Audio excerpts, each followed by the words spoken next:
संतान के रूप में कौन आता है?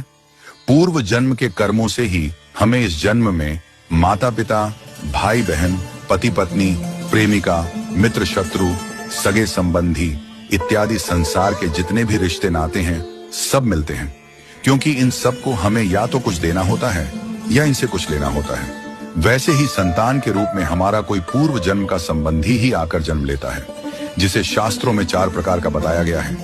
1. अणानुबंध पुत्र। पूर्व जन्म का कोई ऐसा जीव जिससे आपने ऋण लिया हो या उसका किसी भी प्रकार से धन नष्ट किया हो, वह आपके घर में संतान बनकर जन्म लेगा। वह अपना धन बीमारी में या व्यर्थ के कार्यों में तब तक नष्ट करेगा जब तक उसका पूरा हिसाब न हो जाए। 2. शत्रुपुत्र। पूर्व जन्म का कोई दुश्मन आपसे बदला लेने के लिए आपके घर में संतान बनकर आएगा। बड़ा होने पर वह माता पिता से मारपीट, झगड़ा करेगा या उन्हें सारी जिंदगी किसी न किसी प्रकार से सताता ही रहेगा। वह हमेशा कड़वा बोलकर उनकी बेइज्जती करेगा और उन्हें दुखी रखकर ही खुश होगा। 3. उदासीन पुत्र।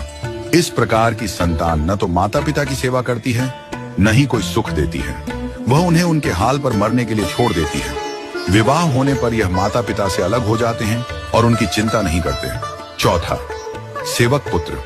पूर्व जन्म में यदि आपने किसी की खूब सेवा की है तो वह अपनी की हुई सेवा का ऋण उतारने के लिए आपकी सेवा करने के लिए पुत्र बनकर आता है। जो बोया है वही तो काटोगे। यदि अपने माता पिता की सेवा की है तो ही आपकी संतान बुढ़ापे में आपकी सेवा करेगी, वरना कोई पानी पिलाने वाला भी पास न होगा। आप यह न समझें कि यह सब बातें केवल मनुष्य पर ही लागू होती हैं। इन 4 प्रकार में कोई भी जीव आ सकता है। यदि आपने किसी गाय की निस्वार्थ भाव से सेवा की है तो वह भी पुत्र या पुत्री बनकर आ सकती है। यदि आपने गाय को स्वार्थवश पालकर उसके दूध देना बंद करने के पश्चात उसे घर से निकाल दिया हो तो वह ऋणानुबंध पुत्र या पुत्री बनकर जन्म लेगी। यदि आपने किसी निर्दोष जीव को सताया है तो वह आपके जीवन में शत्रु बनकर आएगा। इसलिए जीवन में कभी किसी का बुरा न करें, क्योंकि प्रकृति का नियम है कि आप जो भी करोगे उसे वह आपको इस जन्म में या अगले जन्म में 100 गुना वापस करके देगी। यदि आपने किसी को 1 रुपया दिया है तो समझो आपके खाते में 100 रुपया जमा हो गए हैं। यदि आपने किसी का 1 रुपया छीना है तो समझो आपकी जमा राशि से 100 रुपये निकल गए। जरा सोचिए, आप कौन सा धन साथ लेकर आए थे और कितना साथ लेकर जाओगे?